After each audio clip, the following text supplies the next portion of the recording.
If I find that some particular thing is causing me to have stress, that's a warning flag for me. Billionaires don't usually go toe-to-toe, at least not in public, but in a rare moment of confrontation, Bezos dropped a brutal reality check that exposed what Trump's tariffs really cost American businesses and taxpayers. And let's just say what Bezos said next left Trump stunned, and now this political spar has become a full-blown showdown.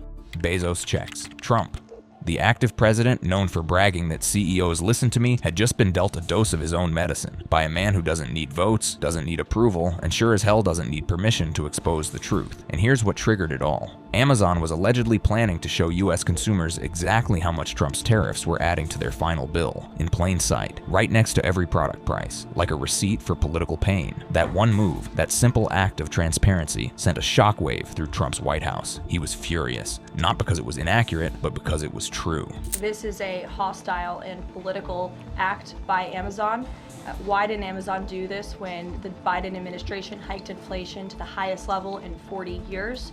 And I would also add that it's not a surprise because, as Reuters recently wrote, Amazon has partnered with a Chinese propaganda arm. While Trump's team said this, one senior White House official told CNN the moment Trump saw the Punchbowl news report suggesting Amazon would display the actual cost of tariffs, the president lost it. He picked up the phone and called Bezos directly. Let that sink in. The leader of the free world, the man who said tariffs were a great incentive, personally called a CEO to tell him not to show Americans the truth. And what happened next? Well, that's the part the White House didn't want you to know. According to multiple insiders, including statements from Amazon itself, the company immediately clarified the change was never officially approved, would not appear on the main Amazon site, and the idea was only being discussed internal. Tariffs are taxes. Bezos pulled the plug, but was it because of Trump or something else? Let's rewind the tape. The tariff transparency feature wasn't just some rogue idea. It was part of a growing movement among retailers, large and small, who were getting crushed under the weight of Trump's America First policies and were tired of being the scapegoat. Because here's the reality, tariffs are taxes, and most economists agree, those taxes are usually paid by you,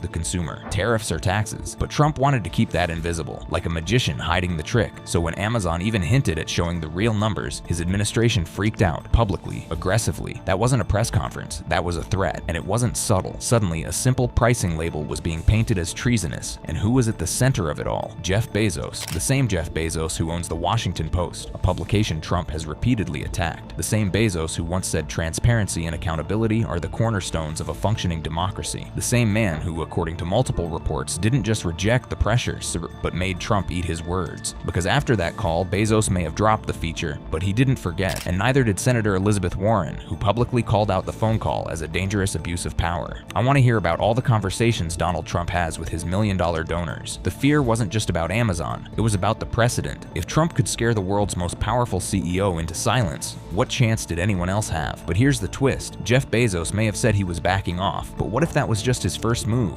Up next, Israel has announced its most significant settlement expansion in over 3 decades, approving 22 new settlements across the occupied West Bank. But what makes this move so unprecedented, and why now? The numbers tell a stark story. 12 existing illegal outposts will be retroactively legalized, 9 entirely new settlements will be established, and 1 neighborhood will be converted into an independent settlement. These aren't random locations. They're strategically positioned deep within the West Bank, including areas in northern Samaria and along the Jordan Valley border. What Israel is trying to do with this neighborhood is to build on what we are seeing as the last empty land that these villages having. Like, think about a neighborhood like Tzur or others. Eventually, they are trapped and they don't have any places to expand. Finance Minister Bezalel Smotrich and Defense Minister Israel Katz spearheaded this expansion with clear strategic goals: reinforce Israeli control, secure land reserves for future development, and most explicitly, prevent the establishment of a Palestinian state. But the international response has been sui and condemnatory. The United Kingdom called the settlements a deliberate obstacle to Palestinian statehood, while France and Canada have warned of targeted sanctions if settlement expansion continues. The United States, which has historically maintained that settlements are inconsistent with international law, law and counterproductive to peace, faces a familiar diplomatic challenge. How can Washington balance its strategic alliance with Israel against mounting international pressure? The Palestinian response has been equally emphatic. Palestinian Authority spokesperson Nabil Abu Rudaina described the approval as a dangerous escalation that violates UN Security Council Resolution 2334, while Hamas urged global action against Israel's policies. But what's the historical context here? Israeli settlements began the 1967 Six-Day War, with Kfar Etzion as the first settlement established that same year. The real acceleration came under the Likud government's 1977 Drobles Plan, specifically designed to prevent a Palestinian state through strategic settlement placement. The numbers are staggering. By 2023, over 450,000 settlers lived in 144 settlements, with an additional 220,000 in East Jerusalem, and at least 196 unauthorized outposts existed. This latest approval represents not just numerical expansion, but strategic positioning that could fundamentally alter the territorial landscape. The timing raises critical questions. Why this massive expansion now? Israeli media reports suggest the decision was taken in the Security Cabinet last week, but only made public recently, coinciding with increased international discussions about Palestinian statehood recognition.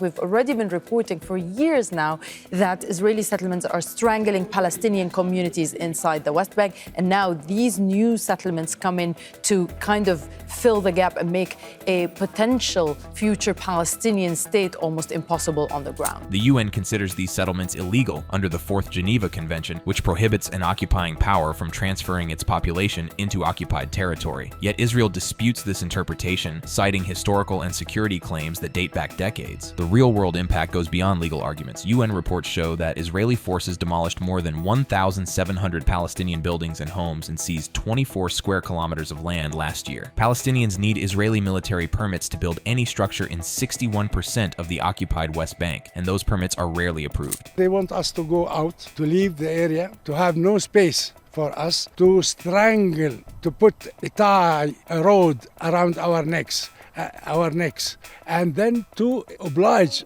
the young people to find another place where to live. The implications extend far beyond the immediate geographical changes. Peace Now, an Israeli NGO, criticized the expansion for entrenching the occupation and reshaping the West Bank, calling it a step toward annexation. Israeli human rights groups, B'Tselem and Breaking the Silence, have condemned the move, highlighting its impact on Palestinian rights and regional stability. What makes this expansion particularly significant is its scope and strategic placement. These aren't just new homes, they're geopolitical chess pieces. The settlements are strategically located, including deep within the West Bank, northern Samaria, and along the Jordan Valley border, with some in areas Israel had previously evacuated. The approval also includes a land registration process for Area C, described by Peace Now as a mega-the of Palestinian land. This administrative move could have lasting implications for Palestinian territorial claims and future negotiation possibilities. International law experts point to the International Court of Justice's position that these actions violate international humanitarian law, while Amnesty International highlights how settlements impinge on Palestinian human rights by restricting movement, denying access to farmland, and appropriating resources like land and water. The economic dimension cannot be ignored either, with a settler population that has grown from 480 in 1948 to over 700,000 by 2022. The settlements represent billions in infrastructure investment and economic integration that makes any future territorial compromise increasingly complex. In other news, Harvard University is facing an unprecedented assault on its federal funding. The Trump administration has moved to cancel approximately $100 million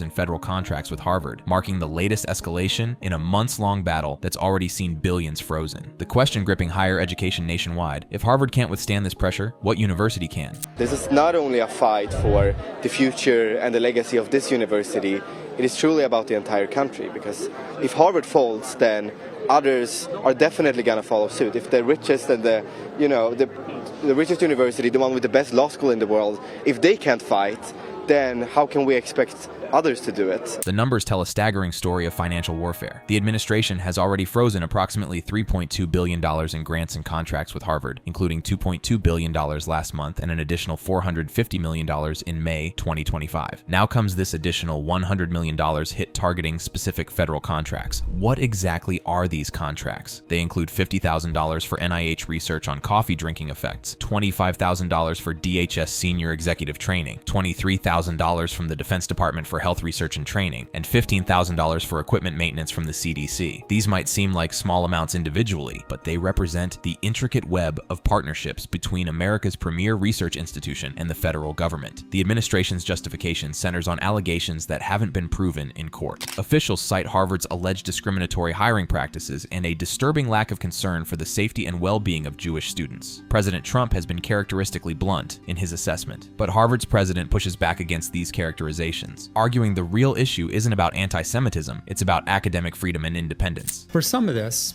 we have been very clear that we think we do have issues, and I would particularly emphasize the speech issues.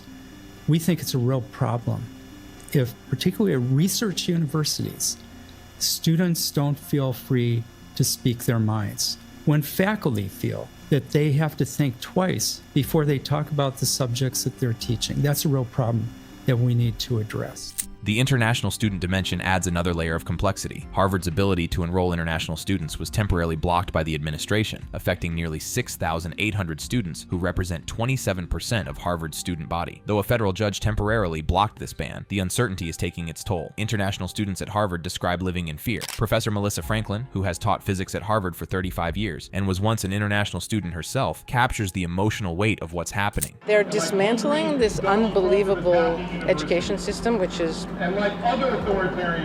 people come here for a reason.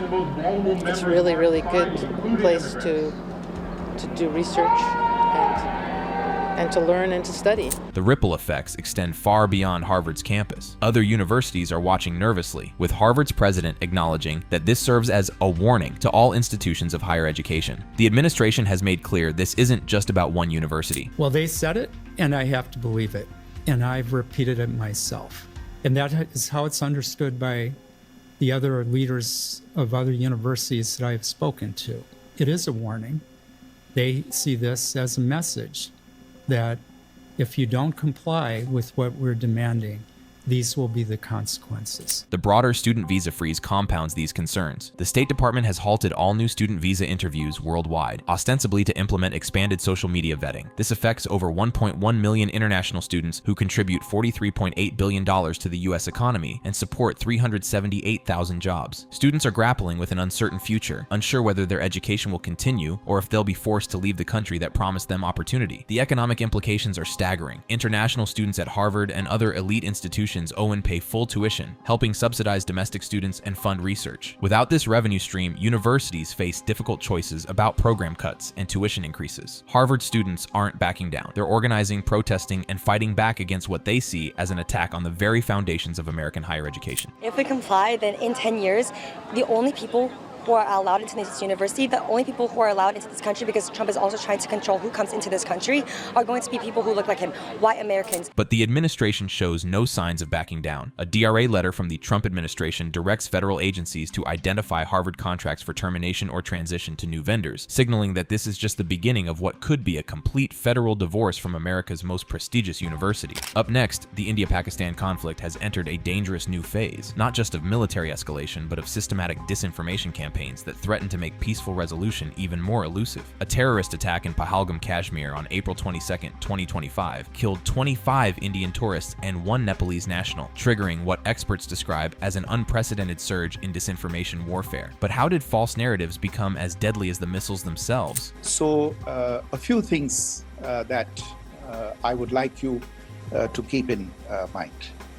First of all, there is mention on all sides of escalation. I think the first point that you have to keep in mind is the attack of 22nd April in Pahalgam is the original escalation. India accused Pakistan of sponsoring the attack, leading to diplomatic measures like expelling Pakistani diplomats and suspending the Indus Waters Treaty. Military actions, including India's Operation Sindoor on May 7, 2025, and Pakistan's retaliatory strikes, escalated the situation until a ceasefire was agreed upon on May 10, 2025. But alongside these conventional military responses, both nations launched what intelligence analysts call informational warfare, a sophisticated campaign to control narratives and shape global perception. The scale and sophistication of these disinformation efforts represent a new evolution in modern conflict. The first of these is Pakistan trying to wash its hands off any and all involvement with terrorism. I think the Pakistani information minister said there are no terrorists in Pakistan. And I think he was challenged on that in the television program that he was appearing on. The disinformation tactics employed reveal the calculated nature of these campaigns. Pakistan claimed that Indian missile strikes on May 7th killed 40 civilians, including 7 women and 15 children, while India asserted it targeted over 100 terrorists with no collateral damage. These contradictory casualty claims made it nearly impossible for international observers to determine the truth. A third point that I wanted to address was the claim that only civilians were killed in the strikes on the 7th of May.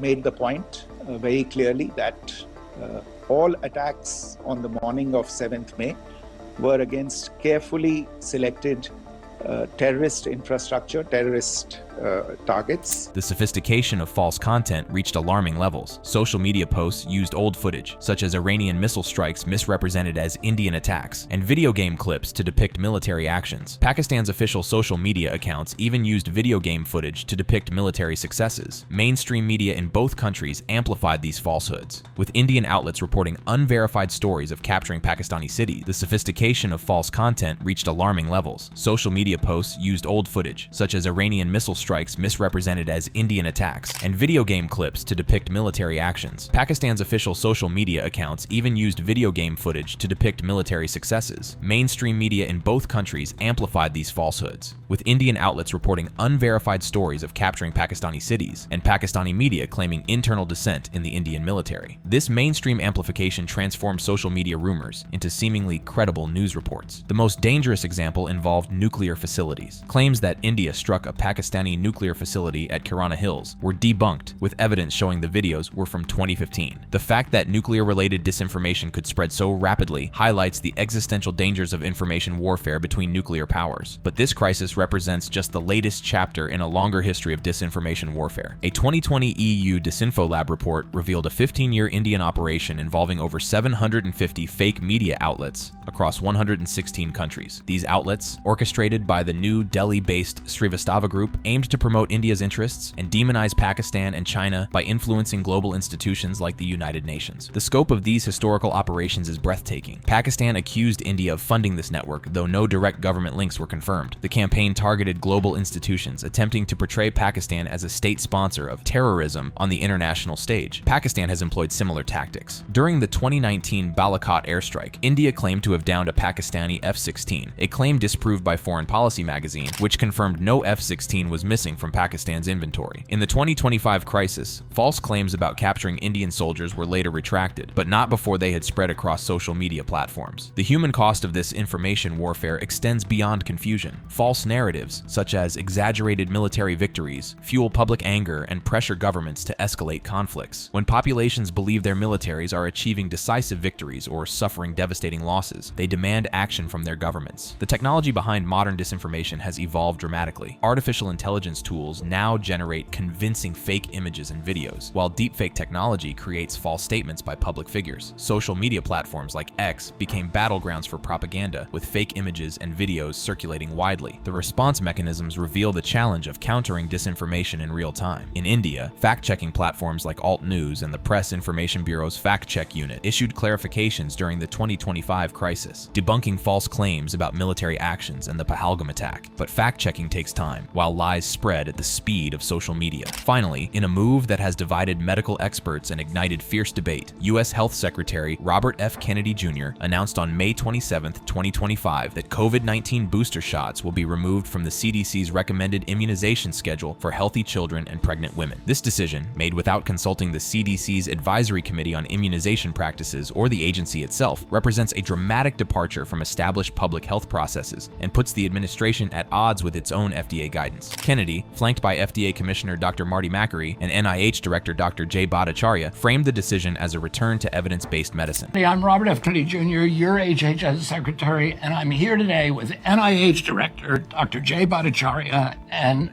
FDA Commissioner Dr. Marty Makary. I couldn't be more pleased to announce that as of today, the COVID vaccine for healthy children and healthy pregnant women has been removed from the CDC recommended immunization schedule. The announcement represents a fundamental shift in how vaccine policy is made in America. Typically, the Advisory Committee on Immunization Practices, ACIP, an independent panel of vaccine experts, reviews data and votes on recommendations, which the CDC director then approves or modifies. The ACIP was scheduled to discuss fall booster recommendations in June 2025, but was not consulted for this decision. Dr. Bhattacharya defended the move as common sense. It's common sense and it's good science. Dr. Makary added international context to justify the decision. There's no evidence healthy kids need it today, and most countries have stopped recommending it for children. Kennedy concluded by framing this as part of a broader health agenda. We're now one step closer to realizing President Trump's promise to make America healthy again. But the decision creates immediate conflicts within the administration itself. The FDA's recent framework limits routine COVID-19 vaccine approvals to adults 65 and older and those with high-risk conditions, including pregnancy. This implies pregnant women should remain eligible for boosters, directly contradicting Kennedy's directive. Utah health officials expressed immediate concerns about the policy change and its implications. Politics doesn't really cause me to have a huge reaction anymore. Basically, what we need to do is just go back to the science, go back to the history, and we just need to keep moving forward and recommending the vaccines. The practical implications are significant. Removing boosters from the CDC schedule could reduce insurance coverage under the Affordable Care Act, which mandates coverage for ACIP-recommended vaccines. Utah's immunization director, Rich Lakin, highlighted the insurance concerns. The population that they had recommended not to receive the vaccine, we will know in the next several months whether or not insurance companies will still cover for that population. That's the downside. The decision comes against the backdrop of declining vaccination rates and ongoing health challenges. Utah is among many states seeing a drop in respiratory vaccinations, including for COVID-19. Health officials point to multiple factors contributing to vaccine hesitancy. You know, you have RFK now, that the Health and Human Services Director, and is somewhat not 100% on board with vaccinations. I'm sure a lot of people look at that. Medical organizations have responded with alarm to the decision, particularly regarding pregnant women. The American College of Obstetricians and Gynecologists, ACOG, strongly opposed the decision, citing clear and definitive evidence of vaccine benefits. The medical consensus supports vaccination during pregnancy due to higher risks of severe COVID-19 outcomes and the protection it provides to newborns through maternal antibodies. The exclusion of pregnant women from the recommendation is particularly controversial given the substantial evidence base. COVID-19 during pregnancy increases risks of preterm birth, stillbirth, and severe maternal illness, while vaccination provides maternal antibodies that protect newborns who are too young for shots. Public health experts argue that the decision undermines decades of established vaccine policy processes. The bypass of ACIP's transparent, data-driven process sets what critics call a dangerous precedent, potentially politicizing vaccine policy. Some worry this could extend to other vaccines, given Kennedy's history of questioning vaccine safety more broadly. The data on vaccine uptake reveals the challenge facing public health. Officials. Only 13% of children and 14.4% of pregnant women received the latest booster as of April 2025, reflecting already low acceptance rates. This change may further discourage vaccination, especially among hesitant parents. From a global perspective, Kennedy's team argues they're aligning with international practice. Many countries have scaled back pediatric booster recommendations, focusing on high-risk groups due to low disease burden in healthy children. However, pregnant women remain a priority globally according to WHO guidelines, making the US decision an outlier. Thank you for watching. If you enjoyed this video, click on the videos on your screen for more.